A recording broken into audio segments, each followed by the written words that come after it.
Hey, it's been a minute. Like, my energy just, it went kaput at some point. So I've been having to take time to try to get regrounded, focus, get back in alignment with that higher vibration that allows me to go, I know the hustle of life, the game, the secret, and that is pray, believe, watch, and receive. And I think we all get into this mentality of where it's like, I got to figure this out. This is the problem. This is how I can fix it. And we go through all of these little different ideas. And at some point, the more that you're doing this on your own, the more that you start to realize, like, that's not working out. But a lot of it is meant to bring you back to an awareness that you're not doing this alone. That you have to give that faith to the higher power. You have to believe that you are blessed, that things come into your life, because I've said this before and I'll keep reminding everybody, you can overlook a blessing. Like even right now, me having to change locations and things like that. I've spent many days, this is exhaustion on my face. This is me feeling like I'm shorting my kids, me feeling like everything's falling apart. And I have to keep reminding myself that things have to fall apart to rebuild on a stronger, solid foundation. So when it gets down to it, the change that is about to occur in my life, I woke up this morning and said, be grateful for it. That pathway has been made for you. Now take the walk, And it's been something that has been like, I've been engulfed by fear. But what's the outcome? Where are we going to end up? What's going to happen to my belongings? Oh my God, worrying about material possessions, right? And then worrying about how my kids are going to view the situation. And when I was crying yesterday, my daughter came and said, Mama, you're doing your best. As long as we're with you, everything's fine. And that made me just have to go, okay, and accept the fact that things are changing, and as long as my children still feel safe and secure, then everything's fine, because it's not like I'm going to end up in a tent again. That has been my biggest concern, is we're going to end up homeless. We're going to end up with no help. But there's reassurance for me that that's not how this is going to go. You will never be left alone again, and it's one of those things where it goes back to faith, that I'm going to trust that what I'm being told is facts, that everything is going to bring me to my higher purpose, my calling in life that allows me to keep going, hey, I'm that guiding light to help you through the night, because I was there, and then all of a sudden life got real heavy, and it's like I started second guessing who I was as a person. And when we begin to second guess ourselves, it starts throwing a ringer in our lives, because it's almost like you're going to be shown over and over and over again who you are. It's up to you to accept if you're that person, to have the strength and the courage to go, I am that badass person. I do have the ability to hold myself high, stand firm in my beliefs, and know everything is going to be fine. Like I said, we've got to be able to make those dreams a reality. We have to be able to know that we're being guided. When it feels right, you're on the right path. When it's a struggle, you're fighting against something. So how I've been struggling, worrying about the bills, worrying about homelessness, worrying about everything down to finances. I worried so much that I actually manifested failure into my life. And I don't think people are really aware of how much their thoughts can form their reality. We forget that when we're negative, we see more and more negativity. When we're positive and we're grateful for the life that we have, all of a sudden you'll see that things are happening that you would have never thought. I mean, I remember going for a walk with my son to the park. This is last year sometime. And we were on our way back, and it was dark outside, and we had our dog with us. And there was a lump on the ground, and I thought it was a frog. She runs over, sniffs it, walks past it. I walk up, and it's a wallet that had money in it. No one around, no way to find this individual, and I needed that money at the time. And it was $111. And the address was Love Lane, but the only ID in there was an inmate. Well, I'm miles away from a jail. And like I said, there was no way to track this person down. Only thing I could do is what I did, which was go to the hotel that I was living at and ask them, hey, check their records to see if this person is here. Because there's no other way to ask somebody, hey, do you know who this cash belongs to? Where they're not going to be like, yeah, I'll take that. But that was a blessing in the moment for me. And there were all these signs to show me that came from the divine, that it's obvious when you begin to notice small things. The more you see those things and you say, thank you so much, the more it rains blessings versus the more that you're like, I don't know how to figure this out. What's going to happen next? Everything's falling apart. When you go that way, that's where we'll say the devil is getting to you. Because the only way that you can be attacked by a negative energy is to lower your vibration and allow your mind to give into that fear, that uncertainty. Because when you're a person that lives by faith, you will see things that begin to open doors for you that you didn't even know were there. You'll begin to meet people that you needed to meet for whatever kind of support it is, emotional, mental, confirmation for things that you've been worried about, or just little things. But you've got to look for those things, because we tend to accept negativity and push away positivity. We tend to look at the concept that things are being destroyed, but we don't often put the thought into, but it's there to help me. Because it's hard when we get comfortable. And that's where I've been in my life. I've been comfortable. And I am being taken away from comfort for that push to grow. And the best comparison I've always used is a piece of coal has to endure that heavy pressure and high heat to become that diamond. And when we get comfortable, there is none of that. There is nothing that can create a discomfort that is going to push you to your higher purpose. And we all have a purpose, whether you know it or not. And it took me years. I never even realized that. And then when I finally realized that, I'm like, well, what's my purpose? I was digging so much to figure out the purpose that I didn't even realize I was living it, that I was inspiring other people. And honestly, starting this channel and things that all of you have told me have made me realize I'm doing exactly what I'm being led to do, which is try to speak love and light into people and try to spread this feeling that isn't gone. It's just been hiding. And it's been hiding under all of that greed and rapid growth without thought. And I'm speaking a world of technological advances that are taking us places we're not even prepared to be. When we step outside of the box and we go into something that we haven't put much thought into, it's the afterthought, that's where you end up with a polluted world with trees that are falling left and right, not realizing you're cutting your oxygen. Where we get into these situations where we want beautiful, luxurious homes and never realize that they're able to just be blown right over by the winds because of the way that they're created now. Fast. Just pop it up, pop it up. So the more that it gets to, we're living in fast forward, but almost in slow motion, we get to the point where we're doing too much and not putting thought into it. So the more you get into that concept, that's what creates fear. And like I heard earlier, fear is something we romanticize. And that made me go, what? That it's sexy. And I had to sit there and go, that's not a lie. People use fear as a motivator for all things.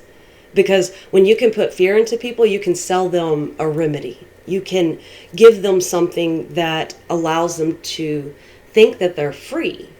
But in reality, all they're doing is being caged more and more and more. And then life is being altered over a long course of time. Because we don't tend to look at the concept that we sit and we watch TV and we're wasting away. We spend time on our phones. We're separating ourselves from communicating with everything around us. We've lost our connectedness with nature. That's something that the Native Americans had, that they seemed magical when Spaniards came here. They looked at them and called them heathens and savages, but they wanted exactly what they had. So they turned around and did what they wanted to do to take that power, never realizing they didn't take it. It's not something you can take, it's something you work for. But when it comes down to it, fear was the motivator. You start killing off people in massive quantities and then selling them religion, then all of a sudden you convert people to believing something that they were never familiar with. And they let go of an entire way of existence that has functioned with not only their species, but everything in the world around them. And the imbalance that's been created has brought us to a point where it's fear-based. And it's hard because, like I said, you've got to get into that mentality that I am protected. I am being divinely guided. But you have to raise your vibration to even get on that track. And that's hard in this world where you have to work. You know, I used to work my jobs and just walk around, work. That is the worst song in the world because it does become catchy when all you feel like you're doing is working. And I don't know how many people can tell me, oh no, I don't work very much. I get to enjoy my time. Every day is so relaxing for me because that's not really the reality that we're in. It's the reality we need to want to start to manifest on a worldwide scale, to cut back on the war and the greed and the compromising for the bad things in life. And bad is just me passing a judgment on something that I'm not comfortable with. Yeah, call me judgmental. But when it comes down to it, why give into something that is destroying you when the simple matter is to go back to something that is fulfilling you? Because when you are fulfilled spiritually, you tend to glow in a way that people get irritated just by seeing you walk by. And that's been my entire life. I never realized that I was that shining light, that I was that life of the party. And I know I used to go to family gatherings and everyone would be sitting there just on their phones, almost no point in being there, you know? And then I'd walk in and all of a sudden the energy would just change. Everyone would become real talkative. We'd start joking, have a blast. And every time I'd leave, my mom would message me and be like, thank you so much for coming. And she started reminding me who I was. But that would always be short-lived because who I was with was somebody that my light was triggering their demons, you know? And the longer we spent together, the more their demons tried to convert me to becoming like them and realizing I can't really break her. He did break me down to a point I didn't want to be here on this planet anymore, but he didn't destroy me. And the thing is, like, when you're being broken down, a lot of times it is to show you who you truly are on the inside for yourself. Because the world will define us in such a way that it's not really copacetic with who we are. It doesn't always make sense how other people define us. Especially when you are that guiding light and you are that firecracker character and the person that's just like, hey y'all, how you doing? You know, and you bring the excitement to other people's lives, the healing, the vibe that is like home. You know, when you get more like that and you start to attract your tribe, then you start changing the frequency and the reality in which you're living. Because believe me, for the longest time, I have lived in fear and uncertainty, but accompanied with faith. So it's been like half toxic, half beneficial. And there is no more of this being in the middle. There is no more of this pulling between two worlds because that's where I've been for a really long time.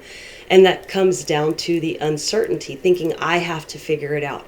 I have to create the solution, rather than just being grateful and understanding that, oh, this is all happening for me, not to me. And the more that I've been able to realize this change that is occurring, it's something I've asked for further back, and I'm getting now. So that also brings me to the point of be careful what you ask for, because it's going to come. You just don't know when it's going to come. And of course, when change happens, when there's this push to grow, is never good timing. But that's always the moment to test your faith. Because when you are a person that walks in faith and gratitude and love and light, you will be tested. It's not like we get to skip around and go, life is perfect and nothing bad ever happens to me, because that's not the reality for anyone. We all have up and down days. We all have these moments that make us just want to crawl back in bed and say, I don't want to do this anymore. And those moments had become so abundant for me that honestly, yesterday I was at the point that I just wanted to give up. And a lot of that was that full moon that happened too.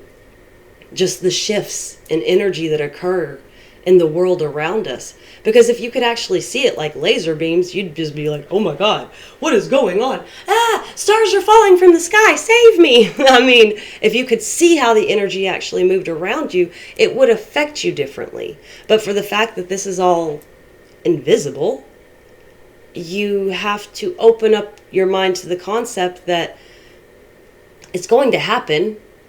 Now accept it. Now instead of, that's not what I wanted, and this isn't how it's supposed to work out, and I hate life, and I want to give up, because I was getting to that mindset. I was getting to the point where that bed looked so comfortable and starvation was an option. And only thing that really saved me in that process is the concept of my children. And then it had to get further than that. They're always the saving grace, the initial seed, I will say. But they're not the ultimate outcome. You know, when you put your love into your family, then of course you worry about your family, right? You want to do what's best for everybody. And it's hard because them being young still, and me still being that guardian for them, I feel responsible for how their life goes right now, even when it's out of my hands. And like I said, my daughter said the one thing that made me start turning it around. So instead of waking up crying this morning, I woke up going, okay, everything is going to be perfectly fine. Everything is actually going to turn out better than I could have ever imagined, because I didn't make the plan. It was designed for me based off of what I wanted. So we have to understand, when we're asking for what we want and we're getting what we want, it's not always going to appear exactly how we thought it should. But that's the thing, when you're not the one that is the architect, let's say, you just come up with the blueprints, you're not building, it's going to have variations based off of the energy from the person who's putting the idea into physical form. So yes, we have the ability to create, we have the ability to dream and make these things a reality. But when it comes down to it, we're working with energy that can almost make it go, boom, there it is for you. Is that what you wanted? You know, and I think that's like Green Lantern, if that's they have the ring and can use that to turn anything into what it is that they're thinking about. Now, we're not in a movie, so it doesn't just automatically pop up like that. But at the same time, the concept is there. The concept of the power of your thoughts and your ability to create and alter your world around you for the better. That is the true reality in which we exist. But when we dull our minds and we allow ourselves to believe that we're governed and controlled by outside forces, other human beings, then that fear and that restrictive mindset gets set in place, especially when there's laws that have been placed to almost make you feel like, no, that's not possible. I can't do that. That's illegal. But when you come down to freedom fighters, you know, like Martin Luther King Jr. said, there is man's law and then there is that spiritual law, God's law. And sometimes God's law can make you break man's law. And that's hard when you're battling with, but I've got to do what they say. Never realizing that they have incorporated themselves with a devilish energy, with something that drives them through greed, the desire to control, the desire to be this almighty powerful. And it's funny because a lot of people proclaim that they're Christians, but they don't function in illustrating their life in the way that they say, you know what? I have faith that this is going to work out. And a lot of people pray in a wishing manner that, please come and save me from this. Please help me with this. Please pay this. Please. And it's that genie just looking for something to bring you mercy. But when it comes down to it, you have to ask yourself, what kind of an individual are you? Do you show mercy to others? Are you open to overlooking and helping from the kindness of your heart because you see that somebody needs it, not the matter of judging if they deserve it? Because when we place ourselves on that throne and start passing judgment, we're actually cutting ourselves at the knees, because who are you to judge? You know, you can't sit here and say, I've never done anything to hurt other people. We all do it. We have so much energy that we share amongst one another that we're jumping in and out of each other's energy. You know, especially being somebody who feels other people's energy and kind of absorb it. I have walked around this life a lot of times going, I don't know why I feel that way, until I started realizing, oh, I get around certain people and they make me feel certain ways, so now I want to avoid that feeling. You know, and as an Aquarian, that ahead of my time, that thinker that is unconventional in this world, because a lot of what I think and say and practice doesn't make sense to a lot of people. There's no point in trying to explain it. But it's funny because I can also feel myself in other people's characters. You know, like when I'm around a Scorpion, that overflow of emotion starts to come out in me, and as an Aquarian I'm more guarded, and I'm like, no. So when that happens, I'm like, oh my god, there's all these feelings and I don't like it. And then like when I tap into that Sagittarian energy, it becomes more justice and patience, and these, it's just different characteristics that we all have the ability to possess, you know. And when you're not familiar with astrology and things like that, that you start understanding the different nature of each zodiac. When you're not familiar with it, you just have those up and down days that have no meaning, you know. And at some point when I started becoming familiar with the characteristics and then getting to know who I was around, I started realizing I was tapping in, not tapping in on purpose. I was not hijacking their energy by any chance, but it just so happens, like I said, we share. If you're not aware of that, hopefully this is something now to tell you, be careful who you're sharing with. The more that you stay around that negative, devilish energy, the more that you're going to absorb it, accept it, and become it. So it's really hard because you have to start separating yourselves. And that leads us to a point of loneliness. But that loneliness is often necessary to help us find ourselves. Because you do have to get lost to find who you are. You do have to have things explode, tower moments that help you go, oh, I can rebuild with this rubble. And with this rubble, I can create something way greater than what I was initially building with. You can actually find the sand that you've been building upon, the patterns and the cycles that keep spinning you around and around and around on a merry-go-round that you want to get off of. Because at some point, when you feel like it's out of control, you start getting nauseous with your own life. And that's hard because you start not accepting the reality of what you're choosing. When I was in my relationship I was in, I felt trapped. I couldn't understand, how am I being forced to stay here? Because I couldn't see a way out. Never realizing I had to create it. Then I had to believe in it. Then I had to be grateful for it. And then I had to accept it. Because there is a step process to the way that we live our life. Most people live it by an alarm clock. You gotta get up, get ready, go to work, come home, do the same routine. Go to bed, do the same thing over and over again. There is no room for thought when you're working your life away. And it's funny because we were born into freedom. But somehow that was controlled for us.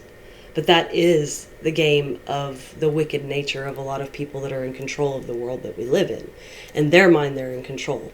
Little do they know, trumpets are starting to be sounded.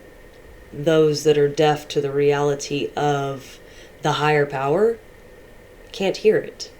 They don't see the change that is already occurring in front of them. So this is kind of my call to help everyone else get on the good foot, so you can begin to see the signs in front of you. Because we are in that time right now where everyone can keep saying the end of the world is right around the corner. The whole concept is, it's not that the world is going to be destroyed. It is that things are going to begin to change, and more so in a rapid nature, that you either adjust, you start adapting to it and going with the flow of the change, or you find yourself either at war or not being able to fit into the life that is now present.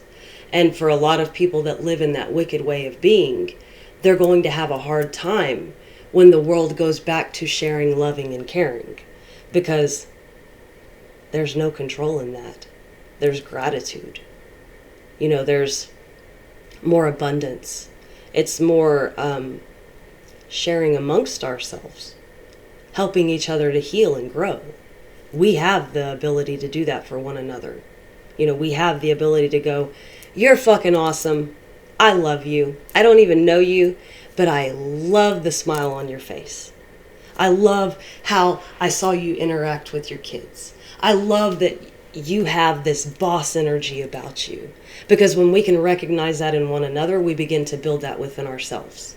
So start recognizing the positivity, the power, the love, and the excitement in other people so you can draw it into you. And like I said in the very beginning of this video, start seeing it, believing it, so you can receive it. But do that from a loving heart. Do that from a mindset that says, I'm not doing this just to benefit. I'm doing it because it is the better way that we need to redirect ourselves in this life. Because we can either keep destroying ourselves and all of the nature that we are a part of, or we can go back to saying, I'm a part of something great. I'm a part of a beautiful garden. I just need to go back to gardening, So maybe we become those architects and gardeners rather than the demolition squad, and we start seeing a difference in the world that we're creating, because all of us are creating what it is we live amongst. So this video is going longer than I thought, and I still have so much more to say, but YouTube, it gets hard to upload things, so I'm going to leave it on that note, sending everybody peace, love, and light. And please share this if it speaks to you in a way that you feel it might help others start to open their heart. So peace out. Toodles.